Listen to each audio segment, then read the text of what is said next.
All done. All silent. Going. Gone. So congratulations. Welcome to the Current Market Insights podcast, brought to you by Harris Partners Real Estate. Each episode, we chat with real estate author and industry leader Peter O'Malley to discuss the current property market conditions and provide insights to assist you on your property journey.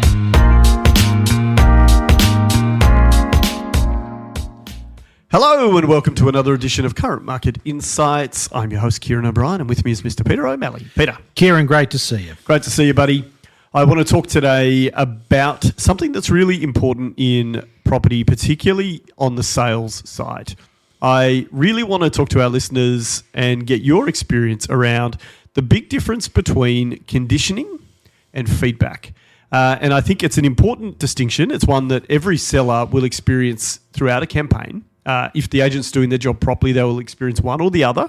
One of them we like, one we don't like. So what I thought we might do today is go through the topic of what is conditioning versus feedback.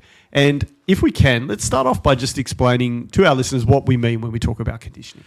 Thanks, Ciaran. Juicy subject, this one. Conditioning in real estate is when a real estate agent will praise a property, say whatever it takes to win favour with the prospective vendor, get the listing signed up.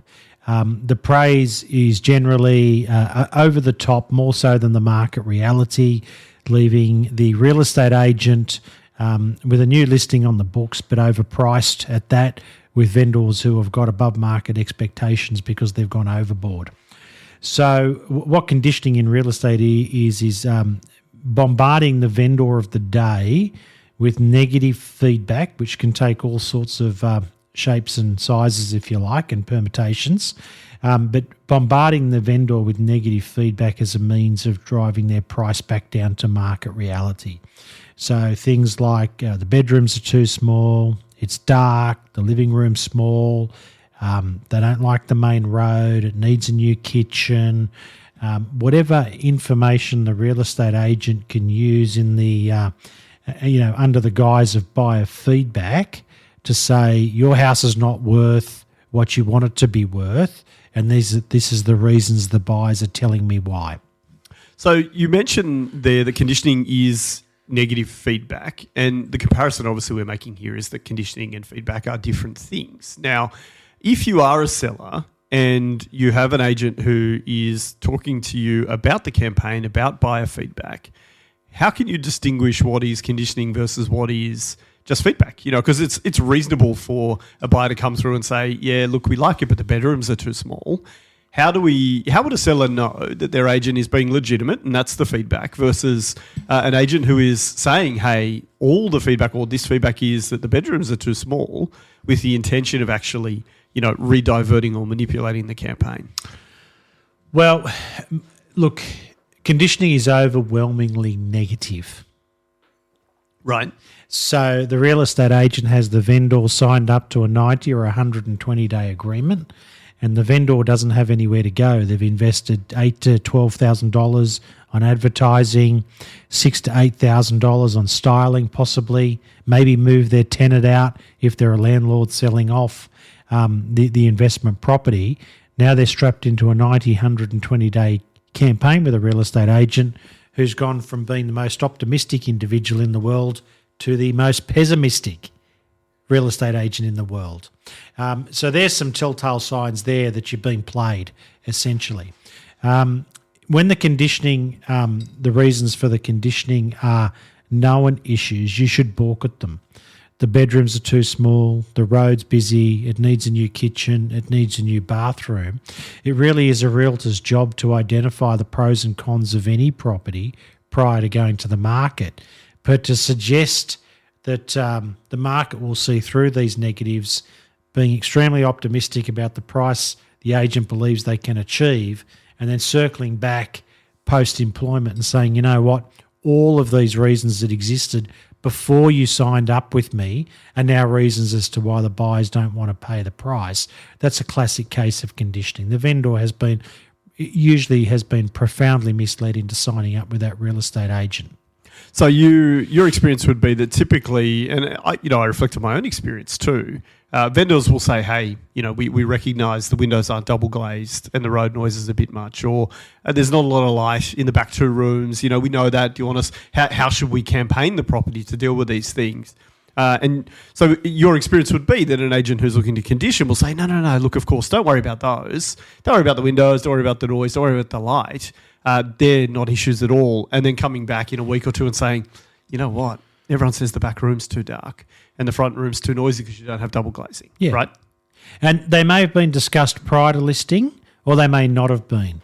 But a real estate agent that is zeroing in is unduly negative, excessively negative in their feedback. It's kind of like I was brilliant on the weekend, Ciaran. I got 15 prospective parties through your home and the feedback is this, and it's a big, long list of negatives. Yeah. And it's leaving the vendor like, well, is there anything they liked about the home? And the real estate agent leaves the vendor feeling as though like I've had 15 of the marketplace's best buyers through my home and they all hated it. Yeah. Now, there's no doubt, and this is a subtlety here, is that the higher a price is for a property above the market price, the more negative comments you'll get. Right. And the lower the price is relative to a market price, the more positive the comments will be. And what you need to add as a vendor after those comments is at this price. So when someone says, look, it's a nice home, but the road's too busy, you got to think at this price if you're asking for a high price. If you're underquoting, and let's face it, vendors knowingly let their real estate agent underquote the price of their home. I know something in Balmain East where the owners wanted 3.8 to 4 million and it had an auction guide of 3.2 on it. Yeah, wow. And it sold for 3.7 something. So in that instance, the vendor knowingly underquoted. So when people are saying we love the park, we love the view, we love this, we love that, they're saying at this price. Yeah. Because at this price of 3.2, we're getting more property than we ever imagined we could get at 3.2 million. Another conditioning tactic is for the real estate agent to give the vendor a low offer pre-auction. Yep. So the vendor might be looking for somewhere between $1,050,000 and 1.1, and the real estate agent hits them with an offer of $975 in writing. Yeah. Now, the real estate agent hasn't said to a buyer that'll buy it, but they've said, hey, why don't you commit that offer to writing and I'll see what the vendor says. And that's a way of having the vendor say, well, geez, maybe $1,050,000 to 1.1 is a bit high in this market. Maybe we should be reducing our expectations. Yeah. So the vendor, the real estate agent's getting to auction day with a vendor that's been softened up. Yeah, and in that second example, I mean, if you're in Western Sydney, Quakers Hill, perhaps the agent might give you that offer in writing, and then put the whole team on it to get the sale done for you over the weekend. Indeed, another topic entirely. Just quickly, I wonder then if you're a seller and you feel like you're going to this campaign. I mean, if an agent is thinking of conditioning you, how quickly into a campaign do you think the agent is likely to start using these tactics? Because, are they coming into the campaign knowing that actually they've bought the campaign, as we've talked about before, and they just start it from day one, and immediately the first open, they're coming in with this feedback to start the process? Or is it something that evolves typically in a campaign where they might start out just optimistically hoping, they jag a sale, and then begin the systematic approach of chipping away at the vendor until they get it closed?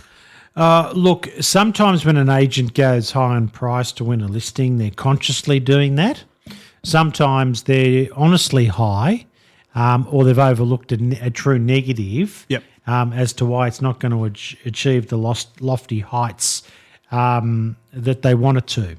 Now, sometimes the market conditions change, and instead of saying, look, when I appraised your property in good faith, there wasn't a war in Iran. Yeah. The market was looking at interest rate cuts when we first started talking about selling this property. The market's now been delivered a rate hike with more coming. So the situation's changed. But instead of having that full and frank conversation with the vendor, there's many real estate agents in the industry that are trained to just start conditioning their client. Yeah. So it's interesting though, because you mentioned that the at this price point, which is true, right? That lots of people overlook a boundary issue if it's $1 million below what they expect it's worth, right?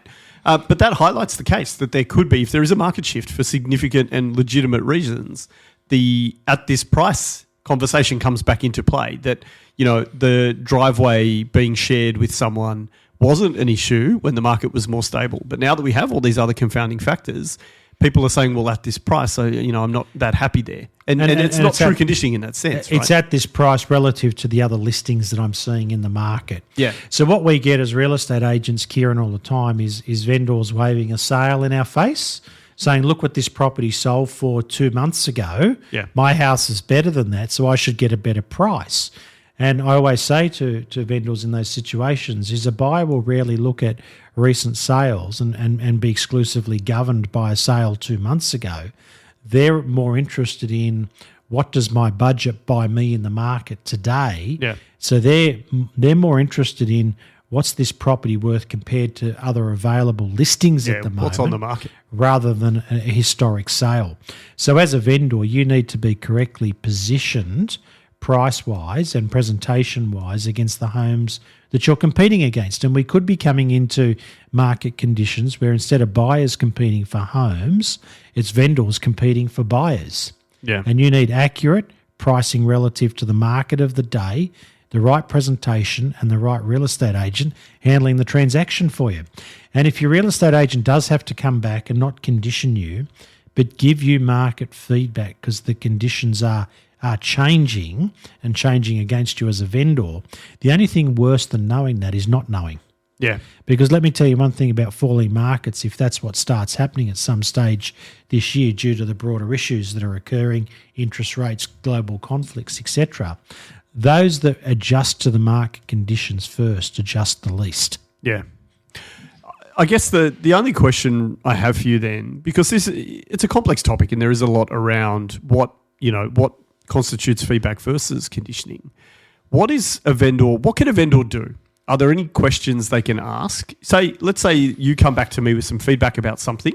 Is there a way that a vendor who is in tune and comfortable with their property can legitimately challenge feedback and determine whether or not they're being played, or whether they are actual concerns that they could rectify? Well, we've discussed it before. I think the ATO test with expenses is, does it pass the pub test? Yeah. Yeah. Well, just what your real estate agent saying pass the pub test. So we've got a client at the moment, and we had all of the discussions about coming to market in late 2025, but we're always coming to market in early 2026, and the vendor pulled the agency agreement out on me the other day and said, well, this is what you said. And I had to say, I said, come on, let's be fair dinkum here. I don't deny I don't back away from what I said. And she nodded good. And when I said it. Yeah. And when I said what I said, we were in a rate cutting cycle, because you've got to remember we went from more rate cuts to rate hikes in 2 data sets in early November or late October last year. I said, so that story's changed rapidly, combined with the fact that we're now in a global conflict with oil going up, inflation accelerating again, and the whole table's being reset. So, yes, I said what I said when I did in October, but we're in March and we've got to play the market in March. We can't be looking back and saying, well, that's what you said back then, because it won't do you any good now. Yeah. And it was at that point that what I was saying passed the pub test. Yeah. It's like, this guy's not trying to condition me. He can only play with the conditions of the day. Yeah. And we don't know from this recording here and now what the conditions of the day are going forward for the vendors that are listening, Ciaran. But what we can do is outline scenarios where, does it pass the pub test? Is it market feedback? Or is it conditioning? Yeah, and I think it's reasonable for vendors to ask themselves the same questions. Sit back during the campaign and say, it's worth a debrief in the middle and actually say, what are we up against here? let's try and objectively look through the property and say, what would I be worried about if even reflect back when they bought it? What are the things that they may have paused or balked at the time that they overlooked at the price at the time, and see if there is anything they could do differently or may have done differently. But I think ultimately, we talk about this often. It comes back to when the campaign, before it even launches, before you sign that agency agreement, it comes back to having done your own research and getting a good sense of what the market is at the time you're looking to go, and selecting your agent based on the right principles, morals, premise, activity, statement, whatever they're saying at the time. Does it, before you sign that agreement, does what they're saying pass the pub test? Vendors or prospective vendors who are interviewing real estate agents, Ciaran, would make better agent selection decisions if they chose their real estate agent before they even got to the point about price. Yeah, of course. They would make such better decisions. But the proposal or the presentation, whatever it is, whatever process they go through to select an agent, it is always coloured based on what the agent's price is. Yeah. And it can wash you downstream very quickly without you knowing. And it's when you get on the market that reality comes dawning down on you. Do you think it would be reasonable as a prospective vendor, final question for you, to ask an agent in an interview process, however they conduct that, I want you to give me a list of all the things that are going to make this challenging to sell? I think it's a terrific question. And you should treat the selection of a real estate agent like a job interview. Yeah. This nonsense about asking for proposals. If you choose a real estate agent from a sales proposal, you're choosing the best graphic designer. 100%. And let's be fair, in this modern era, I would wager almost every agency that does that is pumping out AI manufactured. Like they're not spending the time on these proposals. The system is punching it out for them. Yeah. So what you're touching on here, and we say this, is that you should always ask the real estate agent the tough questions before you sign. Can't ask after. When do most vendors start asking real estate agents the tough questions? After they've signed, in which case it's often too late. Well, they're asking when the campaign's not going well. Correct. And they're being conditioned. Yeah.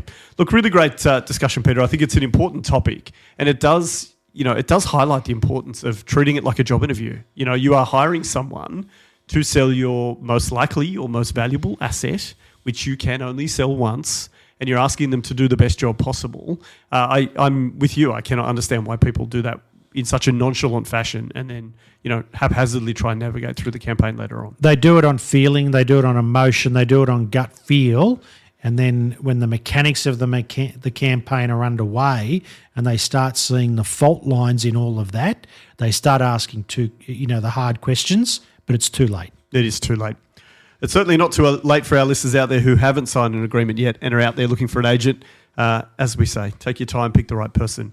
As always, Peter, really great chat today. I thank you for coming in. Thanks, Ciaran. All the best. All the best to you, and thanks to everyone for listening to Current Market Insights. We look forward to speaking with you next time. Thanks for joining us on the Current Market Insights podcast, brought to you by Harris Partners Real Estate, the podcast providing real estate insights you won't find anywhere else.